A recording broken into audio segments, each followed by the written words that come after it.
Ben Cottam. Where are you, Ben? You would like to wait for the mic? We'll roll with your question. Ben from the ICCA Wales accountancy body.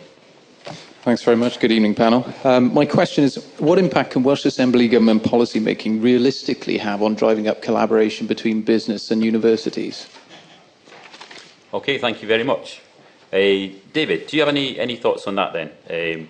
What the Assembly Government, who you're regularly in contact with, can do to help collaboration between business and universities? Gosh. To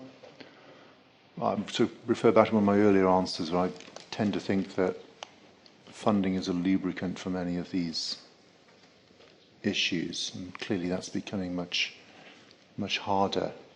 The Assembly's new economic development strategy, the economic renewal programme, clearly identifies support for innovation and research as one of its core priorities. Lots of good words in there if you read that section of it. Kind of short on detail about implementation.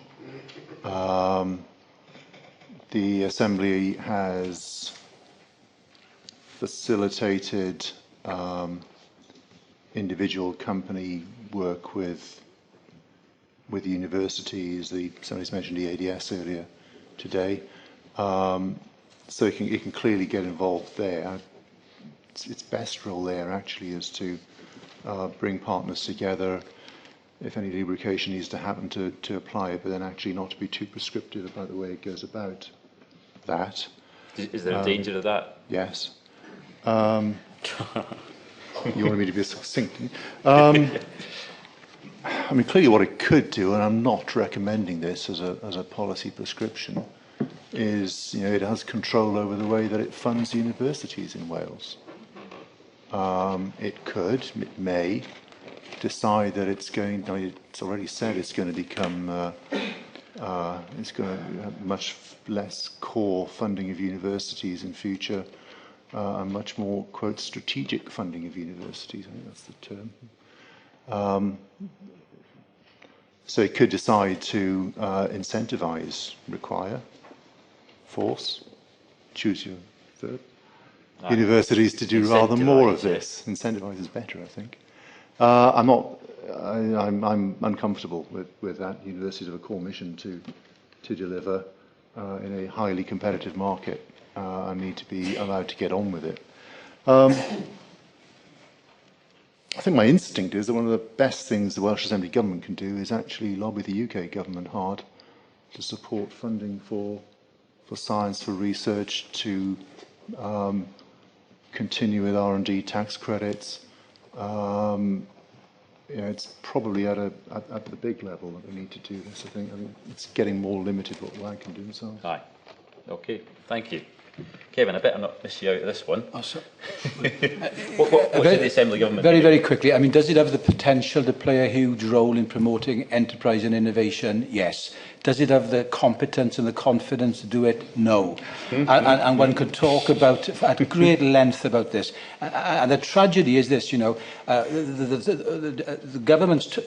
British government's talk about a big society tends to involve a shrunken state, when the truth is we may need a smaller state, but God knows we need a smarter state, because whether we like it or not, whatever our politics are, in a whole bunch of key sectors, energy, transport, construction, healthcare, so on and so forth, the state is a big player in that innovation game, and it has a lot of potential, not least through its procurement power.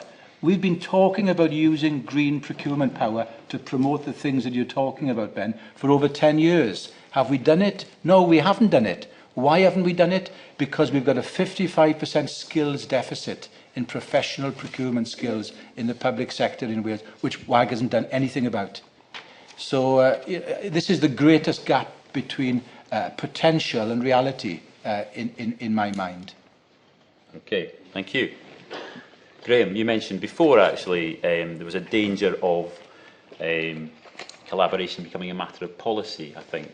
Did I understand you there? So do you think there are cases where it's good for the Assembly Government to get involved and try and encourage it?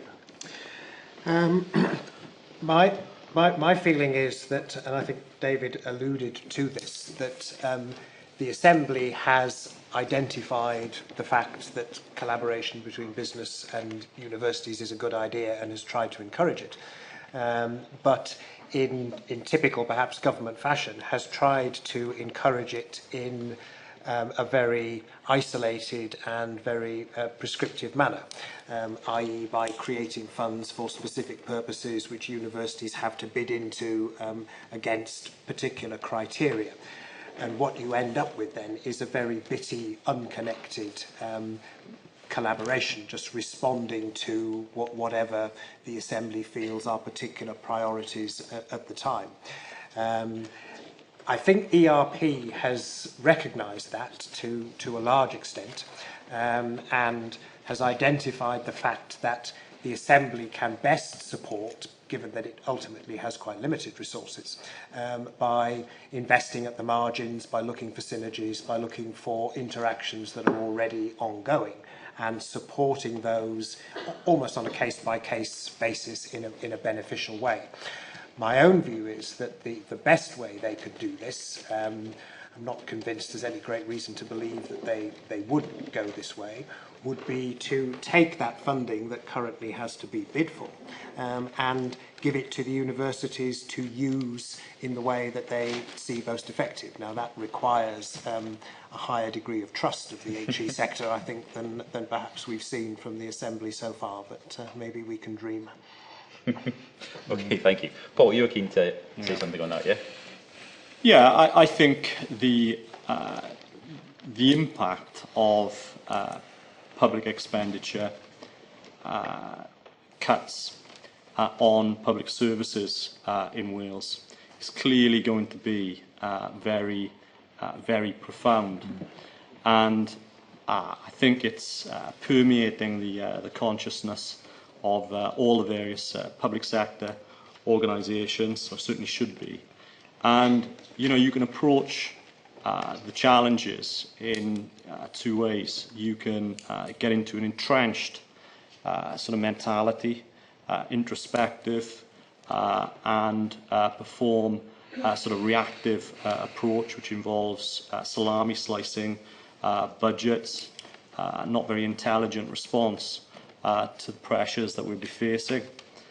Or you can take the opportunity to look fundamentally at how you transform public organisations in a very radical and offensive, proactive way.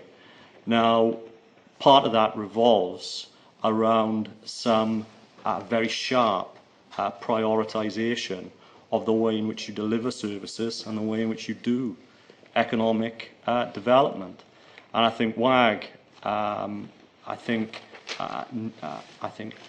with the economic renewal programme, I think have an opportunity to really focus on the strategic significance of the university sector as a significant contributor to the Welsh economy, and that opens up some major opportunities. I mean, Kevin was pointing to the need for almost a culture shift in academia itself, from one of analysis to one of problem solving.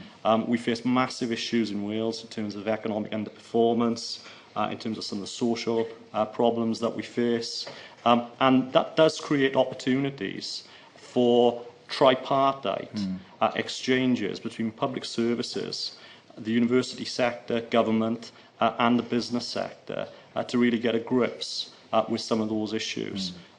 So, we need to move forward in a way, I think, which is which involves an intelligent response to some of the pressures that we're currently facing. Okay, thank you very much.